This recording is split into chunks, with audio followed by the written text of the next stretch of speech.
মুহূর্তে চমক একদিকে বিধানসভায় যেখানে তৃণমূলের বিদ্রোহীরা বাড়ছে এবং তার আজ একেবারে সরাসরি নবান্ন পর্যন্ত পৌঁছে গিয়েছে।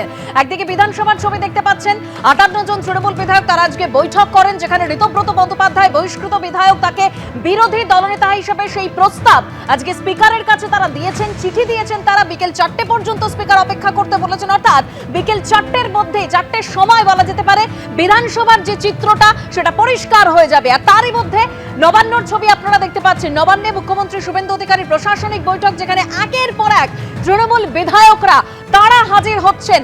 কুণাল ঘোষ হাজির হয়ে গিয়েছেন ইতিমধ্যেই, নয়না বন্দ্যোপাধ্যায়, জাভেদ খান থেকে শুরু করে অশোক দেব এবং ফিরহাদ হাকিমকেও দেখা গিয়েছে। আমার প্রতিনিধিরা এই মুহূর্তে আমার সঙ্গে রয়েছেন, একদিকে অনির্বাণ বিশ্বাস, শিবাশিস মৌলিক এবং উজ্জ্বল মুখোপাধ্যায় রয়েছেন আমাদের সঙ্গে। তবে শুরুতেই শিবাশিস। একদম তাই। দেখো, শুরুতেই তোমায় বলি যে এর আগে যদি ছবিগুলো দেখা যায়, তৃণমূল কংগ্রেস জমানায় বা মমতা বন্দ্যোপাধ্যায় যে সময় মুখ্যমন্ত্রী হিসেবে তিনি প্রশাসনিক সভা করতেন, সেখানে বিরোধীদের ডাকা হতো না, এই অভিযোগ উঠে আসতো বিভিন্ন সময়। এরপর শুভেন্দু অধিকারী মুখ্যমন্ত্রী হওয়ার পর তিনি যে প্রশাসনিক সভাগুলি করলেন, আজকে তার চতুর্থ প্রশাসনিক সভা। কারণ প্রথমটি ছিল শিলিগুড়ি, তারপরে দুর্গাপুর, তারপরে কল্যাণী এবং আজ হাওড়াতে।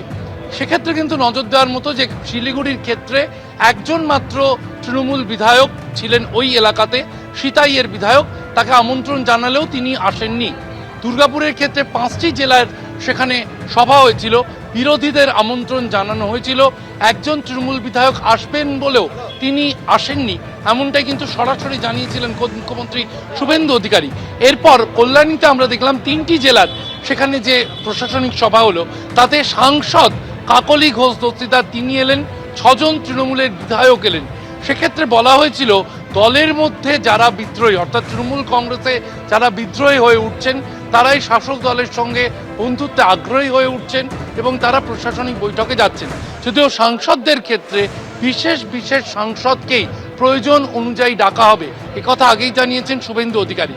কিন্তু বিরোধী বিধায়কদের প্রত্যেককে ডাকার জন্য নির্দেশ আগেই দিয়ে রেখেছেন মুখ্যমন্ত্রী শুভেন্দু অধিকারী। এর আগের প্রশাসনিক সভাগুলিতেও ডাকা হয়েছিল। সেক্ষেত্রে তৃতীয় প্রশাসনিক সভায় যেখানে মাত্র 6 জন এসেছিল, আজকে চতুর্থ প্রশাসনিক সভায় অর্থাৎ হাওড়া, কলকাতা এবং দক্ষিণ 24 পরগনা মিলিয়ে ইতিমধ্যেই অন্তত 20 জন তৃণমূল বিধায়ক এসে পৌঁছেছেন, এমনটাই কিন্তু নবান্ন সভাঘরের বৈঠক সূত্রে জানা যাচ্ছে। একদম শিবাশিস, ঠিক যেরকম আমাদের প্রতিনিধি জানাচ্ছিলেন যে এখনো পর্যন্ত নবান্ন সভাঘরের সূত্র মারফত যা জানা যাচ্ছে, 20 জন তৃণমূল বিধায়ক এখনো পর্যন্ত মুখ্যমন্ত্রীর যে প্রশাসনিক বৈঠক, সেই বৈঠকের জন্য নবান্নে উপস্থিত হয়েছেন। অন্যদিকে বিধানসভায় সেই দিকে আমাদের নজর থাকবে, কারণ বিকেল 4টের সময় সেই চিত্র আরো পরিষ্কার হয়ে যাবে। আমাদের প্রতিনিধি উজ্জ্বল মুখোপাধ্যায় বিধানসভার সামনে থেকে রয়েছেন। উজ্জ্বল, তৃণমূলের হাড়ের 1 মাসের মধ্যে একেবারে তৃণমূলের এই অবস্থা, অর্থাৎ নতুন যে তৃণমূল, আসল তৃণমূল বলে দাবি করে স্পিকারের কাছে ইতিমধ্যে চিঠি জমা পড়েছে, অর্থাৎ নতুন তৃণমূলের জন্ম শুধু সময়ের অপেক্ষা।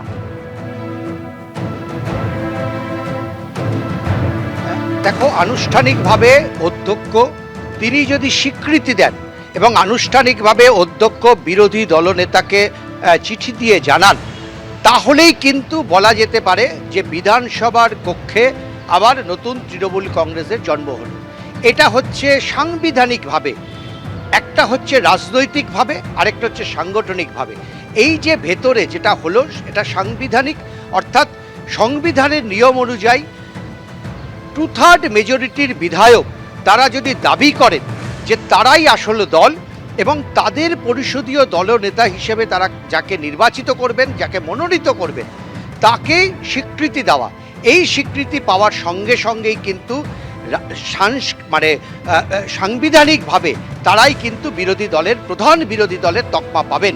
সেক্ষেত্রে তৃণমূল কংগ্রেস তারা দাবি করতেই পারবেন যে তারাই হচ্ছে আসল তৃণমূল কংগ্রেস, অন্তত বিধানসভার ভেতরে। এবং বাইরে কি হবে, রাজনৈতিকভাবে কি হবে, সে তো অন্য প্রশ্ন। জানা যাচ্ছে 4টে পর্যন্ত অধ্যক্ষ সময় চেয়েছেন, তিনি সমস্ত দিক খতিয়ে দেখছেন। দুটো বিষয় কিন্তু খুব স্পষ্ট। এক, আমরা এর আগের বার দেখেছিলাম শোভনদেব চট্টোপাধ্যায় যে চিঠি দিয়েছিলেন, সেই চিঠিতে অন্তত 14 জন যাদের ব্লক লেটারে নাম লেখা ছিল, যারা সই করেননি, সই বিভ্রাটের কারণে সিআইডি তদন্ত চলছিল। ফলে স্বাভাবিকভাবে এবার কিন্তু সেই বিভ্রাটের কোনো জায়গা নেই, কারণ একেবারে নৌশাদ আলী কক্ষে বসে এই বৈঠক হয়েছে এবং সেই বৈঠকের মিনিটস এবং যারা উপস্থিত ছিলেন 58 জন, তারা শুধু সই করেননি, তা সশরীরে অধ্যক্ষের সামনে হাজির হয়েছিলেন এবং সেই চিঠি তারা তুলে দিয়েছেন। ফলে এই বিষয়গুলো খুঁটিনাটি দেখার আর কোনো জায়গা নেই।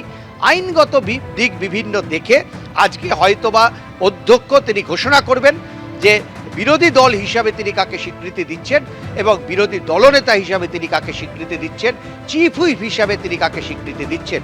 আমাদের কাছে যতটা খবর সেটা হচ্ছে 3:30-4টে নাগাদ আবার হয়তো সন্দীপন সাহা অথবা ঋতব্রত বন্দ্যোপাধ্যায়রা তারা বিধানসভায় ফিরবেন এবং এমনও শোনা যাচ্ছে যে মুখ্যমন্ত্রী শুভেন্দু অধিকারী তিনিও আজকে বিধানসভায় আসতে পারেন, তিনিও অধ্যক্ষের সঙ্গে কথা বলতে পারেন। ফলে তার উপস্থিতিতে এই স্বীকৃতির পত্র দেওয়া হবে কিনা, নাকি আগেই এই স্বীকৃতি দেওয়া হবে, নাকি পরে দেওয়া হবে, সেটা কিন্তু শুভেন্দু অধিকারী বিধানসভায় এসে পৌঁছানোর পরই বোঝা যাবে। তবে একটা বিষয় স্পষ্ট, তৃণমূল কংগ্রেসের যে ভাঙন গত কয়েকদিন ধরে দেখা যাচ্ছিল, যে ভাঙন ক্রমশ ক্ষোভ বিক্ষোভের জায়গায় ছিল, আজকে কিন্তু আনুষ্ঠানিকভাবে সেই ভাঙন স্বীকৃতি হতে চলেছে এবং যারা এখনো পর্যন্ত বিদ্রোহী বিধায়ক, অধ্যক্ষ চিঠি দেওয়ার সঙ্গে সঙ্গেই তারাই হয়ে যাবে কিন্তু আসল তৃণমূল কংগ্রেসের বিধায়ক। একদম উজ্জ্বল, তুমি আমাদের সঙ্গে থাকো। আজকে একেবারে বিধানসভায় প্রবেশের সময় যে পরতে পরতে চমকের কথা বলছিলাম, সেই আঁচ পাওয়া গিয়েছিল যখন সন্দীপন সাহা, সাবিনা ইয়াসমিন, মুস্তাফিজুর রহমান তারা যখন আজ বিধানসভায় প্রবেশ করেন। ঠিক কি বলেছিলেন সেই সময় তারা, শোনাবো। করার পরে যা বলার মিটিং এর পরে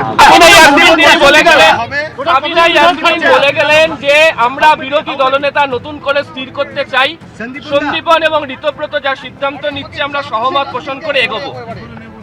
সেইটা দেখুন আমাদের মিটিংটা হোক, মিটিংটা না হলে কিছু বলতে পারবো না। কতজন থাকবে দেখতে পারবেন, সংখ্যাটা দেখতে পারবেন, মোর দ্যান 2/3। সকলে যারা আমরা এমএলএ আছি, তৃণমূল কংগ্রেসের যারা আমরা এমএলএ আছি, সবাই মিলে এটা আমরা অর্গানাইজ করি। কতদিন আছেন আজকে দেখতে পাবেন, একটু পরে আমরা জানিয়ে দেব। কি হবে আজকে আমরা বিরোধী দলনেতা কে হবে সেটাকে নিয়েই আজকে বিধানসভায় তৃণমূল কংগ্রেসের মেজরিটি আমরা এমএলএরা আলোচনা করে আজকে ঠিক করব।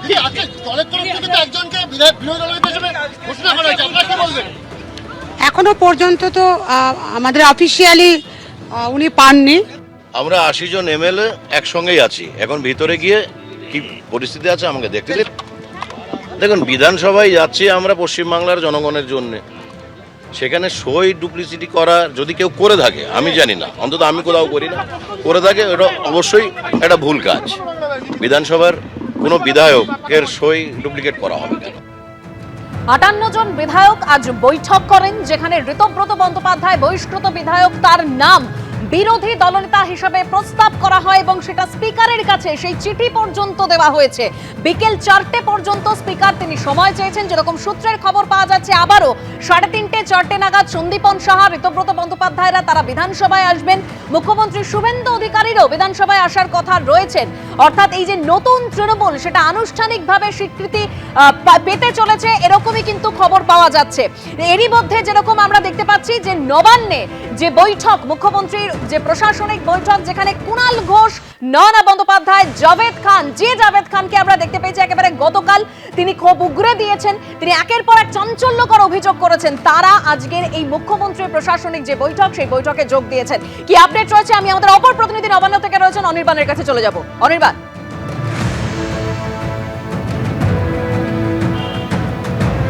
দেখো, আজকে নবান্ন সভাঘরে যে বৈঠক হচ্ছে, সেই বৈঠক কিন্তু রাজনৈতিকভাবে অত্যন্ত গুরুত্বপূর্ণ। তার কারণ আমরা সকাল থেকেই দেখেছি যে বিধানসভায় কিভাবে বিরোধী বা বিদ্রোহী তৃণমূল বিধায়করা তারা কিন্তু তাদের বিরোধী দলনেতা বেছে নেওয়ার জন্য তারা একত্রিত হয়েছিলেন, তারা বৈঠক করেছেন। 58 জন উপস্থিত ছিলেন এবং তার থেকেও বড় চমক যদি রাজনীতিতে থেকে থাকে, সেটা হচ্ছে নবান্নে আজকে মুখ্যমন্ত্রী শুভেন্দু অধিকারীর ডাকা প্রশাসনিক বৈঠক, যেটা কিনা আজকে হাওড়া, দক্ষিণ 24 পরগনা এবং কলকাতাকে নিয়ে হচ্ছে। এবং সেই জায়গায় দেখা গেল যে যারা বিদ্রোহী বিধায়ক তৃণমূল কংগ্রেসের, তারা যেমন উপস্থিত রয়েছেন, তার পাশাপাশি অবশ্যই উল্লেখযোগ্যভাবে আমরা দেখলাম নয়না বন্দ্যোপাধ্যায়, কুণাল ঘোষ এবং ফিরহাদ হাকিম তারাও কিন্তু উপস্থিত হয়েছেন। তুমি জানো যে 2026 ডিসেম্বর মাসেই কিন্তু কলকাতা পুরসভার পুরো ভোট রয়েছে।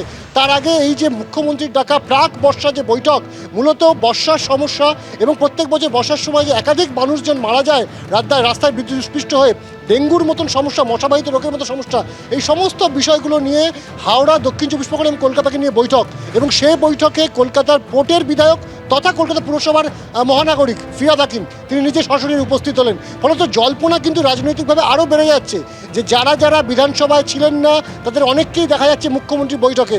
তাহলে কি তাদেরও সুর বদল হচ্ছে, নাকি তারা সম্পূর্ণভাবে নিজের এলাকা বা কলকাতার ভালোর কথা চিন্তা করে তারা দলকে জানিয়েই তারা এই বৈঠকে এসছেন? ফলত তারা বৈঠক থেকে বেরোলেই সেই বিষয়টা স্পষ্ট হবে। কিন্তু রাজনৈতিকভাবে তাৎপর্যপূর্ণ এই কারণেই, কারণ বিধানসভায় আজকে যে সমস্ত বিরোধী বা বিদ্রোহী তৃণমূল বিধায়করা উপস্থিত ছিলেন তাদের একটা বড় অংশ তো এসছেনই, তার সাথে সাথে কুণাল ঘোষের উপস্থিতি, নয়না বন্দ্যোপাধ্যায়ের উপস্থিতি, এমনকি ফিরহাদ হাকিমের উপস্থিতি। পক্ষান্তরে বলে রাখা ভালো, এই তিনজনই কিন্তু মমতা বন্দ্যোপাধ্যায়ের সাথে শেষ কালীঘাটে যে বিধায়কদের বৈঠক হয়েছিল সেই বৈঠকেই তিনজন ছিলেন। এবং উল্লেখযোগ্যভাবে জাভেদ খান, যিনি গতকালই আমাদের ক্যামেরার সামনে তিনি বিদ্রোহী হয়েছিলেন, বিভিন্ন কথা বলছিলেন দলের বিরুদ্ধে, আজ বিদ্রোহী বিধায়কদের সঙ্গে তিনি বৈঠক করেছেন। ফলত আজকের এই বৈঠকে তৃণমূলের এই সমস্ত বিধায়কদের যোগদান সেটা রাজনৈতিকভাবে যথেষ্ট তাৎপর্যপূর্ণ। এবং এই মুহূর্তে আমরা যেটা জানতে পারছি, বৈঠক আর কিছুক্ষণের মধ্যেই শেষ হবে। এবং ফিরহাদ হাকিম মূলত যেহেতু কলকাতা পুরসভার তিনি দায়িত্বে, 144টি ওয়ার্ডের দায়ভার তার উপরে রয়েছে। ফলত কলকাতায় প্রত্যেক বছর বর্ষায় যে ধরনের সমস্যা হয় সেই সমস্যা নিয়ে কীভাবে সেটা থেকে বেরিয়ে আসা যায়, রাজ্য সরকারের সাথে একটা সবিস্তার আলাপ আলোচনা হবে। এবং যেটা জানতে পারছি যে ফিরহাদ হাকিমকে কিন্তু বৈঠকে বলতেও দেওয়া হচ্ছে এবং তিনি তার সমস্যার কথা কিন্তু মুখ্যমন্ত্রী শুভেন্দু অধিকারীর সামনে তুলে ধরছেন। একদম অনির্বাণ, তুমি আমাদের সঙ্গে থাকো। একদিকে অর্থাৎ বিদ্রোহীদের জোর ধাক্কা, যেখানে তৃণমূল একেবারে ভেঙে চুরমার, ভোটে হারের 1 মাসের মধ্যেই ভেঙে চুরমার তৃণমূল। ইতিমধ্যে যা খবর পাওয়া যাচ্ছে, এই যে বৈঠক চলছে, প্রশাসনিক বৈঠক নবান্ন সভাঘরে, সেখানে ফিরহাদ হাকিম তিনি বক্তব্য রাখছেন। আগে যে ছবি আমরা দেখতে পেয়েছি, বিরোধীদের বলার সুযোগ থাকতো না, যেখানে মুখ্যমন্ত্রী হিসেবে শপথ নেওয়ার পর শুভেন্দু অধিকারী তিনি স্পষ্ট জানিয়ে দিয়েছেন বিরোধীদের বলার সুযোগ থাকবে এবং বিরোধীরা যদি কোনো চিঠি লেখে তার প্রাপ্তি স্বীকারও তারা পাবেন। একেবারে সেটা শুভেন্দু অধিকারী তিনি স্পষ্ট করে দিয়েছিলেন। আগের সরকার তৃণমূল জামানায় আমরা দেখেছিলাম যে বিরোধীদের বলার কোনো সুযোগ থাকতো না। একের পর এক সেই অভিযোগও আমাদের সামনে এসেছে।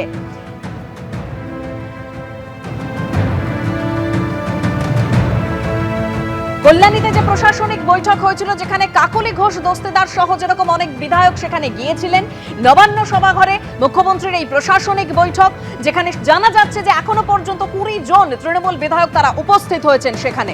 আর এরই মধ্যে যেরকম বলছিলাম যে পরতে পরতে চমক, একেবারে সকাল থেকে সেই টানটান উত্তেজনা বিধানসভায়, সেই বিধানসভায় একেবারে ভোটে হারের 1 মাসের মধ্যে যেভাবে তৃণমূল চুরমার হয়ে গেল ভেঙে, বিদ্রোহীদের যে জোর ধাক্কা, এবার যা খবর পাওয়া যাচ্ছে একেবারে এক্সপোজ করেছে তৃণমূল কংগ্রেস। সেই এক্সপোস্টে তৃণমূলের তরফে উল্লেখ করা হয়েছে যে সব কমিটি ভেঙে দেওয়া হলো। তৃণমূল যুব, টিএমসিপি, মহিলা কমিটি ভেঙে দেওয়া হয়েছে। কাজের মূল্যায়নের ভিত্তিতে নতুন কমিটি গঠিত হবে বলে এক্সপোস্টে তৃণমূলের তরফে উল্লেখ করা হয়েছে। যে পোস্টও আপনারা দেখতে পাচ্ছেন, অল ইন্ডিয়া তৃণমূল কংগ্রেসের এই পোস্ট, যে পোস্টে উল্লেখ করা হয়েছে যে কমিটি ভেঙে দেওয়া হয়েছে, তৃণমূল যুব, টিএমসিপি, মহিলা কমিটি ভেঙে দেওয়া হয়েছে, নতুন করে সেই কমিটি সাজানো হবে।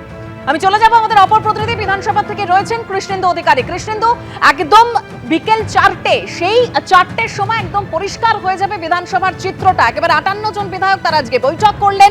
ঋতব্রত বন্দ্যোপাধ্যায়, তার নাম বিরোধী দলনেতা হিসেবে প্রস্তাব দেওয়া হয়েছে, একেবারে স্পিকারের কাছে চিঠি দেওয়া হয়েছে। অর্থাৎ সকাল থেকে পরতে পরতে চমক। একদমই ঠিক। 4টের সময় সাংগঠনিকভাবে স্পষ্ট হবে, সাংবিধানিকভাবে স্পষ্ট হবে যে এই যে 58 জন চিঠি দিলেন তারা বিরোধী দলের মর্যাদা পাচ্ছেন কিনা এবং পাশাপাশি তাদের বিরোধী দলনেতা স্বীকৃতি পাচ্ছেন কিনা। কিন্তু তার আগে যে রাজনীতিটা বা রাজনৈতিক প্রেক্ষাপটটা সকাল থেকে দেখা গেল, তার পরতে পরতে চমক বললে কম বলা হয়। তুমি জানো যে 4 তারিখ, মে মাসের 4 তারিখ, এখন বাজে 3:13, এই সময় স্পষ্ট হয়ে গিয়েছিল যে তৃণমূল আর ক্ষমতায় থাকছে না। 15 বছর পর তৃণমূল জমানার অবসান ঘটছে এবং তার আজকে জুন মাসের 3 তারিখ, এখনো পর্যন্ত এক মাসও হয়নি, সেই 3:15 বা 3:13 নাগাদ এটা স্পষ্ট হয়ে গেল যে তৃণমূলটা আর অটুট থাকছে না। এটা স্পষ্ট হয়ে গেল, কারণ তৃণমূলে মমতা বন্দ্যোপাধ্যায়ের সিদ্ধান্তই শেষ সিদ্ধান্ত। অভিষেক বন্দ্যোপাধ্যায়ের চিঠি যেটা বিধানসভায় পাঠানো হয়েছিল সেটাই শেষ সিদ্ধান্ত বলতে এতদিন মানা হয়েছিল, কিন্তু তৃণমূলের তরফ থেকেই 58 জন বিধায়ক তারা আলাদা একটা পরিষদীয় দল তৈরি করলেন এবং সেখানে ঋতব্রত বন্দ্যোপাধ্যায়কে বিরোধী দলনেতা হিসেবে মনোনয়ন দিলেন। এমনকি উপ নেতা হিসেবে 4 জনকে চিহ্নিত করা হয়েছে: শিউলি সাহা, জাভেদ খান, সাবিনা ইয়াসমিন এবং সন্দীপন সাহা, এবং চিফ হুইপ আকরমুজ্জামানকে চিহ্নিত করা হয়েছে বা মনোনয়ন দেওয়া হয়েছে। যেখানে শোভনদেব চট্টোপাধ্যায় এবং ফিরহাদ হাকিম চিফ হুইপ হিসেবে ছিলেন, শোভনদেব চট্টোপাধ্যায় বিরোধী দলনেতা হিসেবে ছিলেন। মমতা বন্দ্যোপাধ্যায় অর্থাৎ কালীঘাটের সিদ্ধান্তকে বুড়ো আঙুল দেখিয়ে তৃণমূলের 80 জনের মধ্যে 2 জনকে বাদ দিলে সন্দীপন সাহা এবং ঋতব্রত বন্দ্যোপাধ্যায় তাদের বহিষ্কার করা হয়েছে। 78 জনের মধ্যে 58 জন তারা অন্য একটা পরিষদীয় দল তৈরি করছে। এটা নজিরবিহীন ঘটনা। তৃণমূল ভেঙে চুরমার হয়ে গেছে এবং ঠিক সেই সময় যারা এই প্রেক্ষাপটেও মমতা বন্দ্যোপাধ্যায়ের সঙ্গে গুটিকতক বিধায়ক আছেন, গতকাল যারা ওয়াই চ্যানেলে মমতা বন্দ্যোপাধ্যায়ের সঙ্গে ছিলেন, অর্থাৎ কুণাল ঘোষ বা ফিরহাদ হাকিম কিংবা নয়না বন্দ্যোপাধ্যায় কিংবা অশোক দেব, তারা এখন শুভেন্দু অধিকারীর সঙ্গে, রাজ্যের মুখ্যমন্ত্রীর সঙ্গে প্রশাসনিক বৈঠক করছেন। প্রশাসনিক বৈঠকে শাসক সরকার পক্ষ, বিরোধী পক্ষ একসঙ্গে কথা বলবে, আলোচনা করে রাজ্যের উন্নয়ন করবে, এটাই অভিপ্রেত। অন্যান্য রাজ্যে তাই হয়, কিন্তু বিগত দিনে আমাদের রাজ্যে সেই নজির ছিল না। এবং সেই প্রেক্ষাপটে যখন এই পরিস্থিতি তৈরি হচ্ছে, তখন তৃণমূলের তরফ থেকে পোস্ট করে জানানো হয়েছে যে সমস্ত কমিটি, সমস্ত শাখা সংগঠন ভেঙে দেওয়া হলো। তৃণমূলের তরফ থেকে পোস্ট করা হয়েছে। যে কথা তুমি বলছো যে বিদ্রোহীদের ধাক্কা একেবারে ভেঙে চুরমার হয়ে গেল তৃণমূল কংগ্রেস। এবিপি আনন্দ, এগিয়ে থাকে, এগিয়ে রাখে।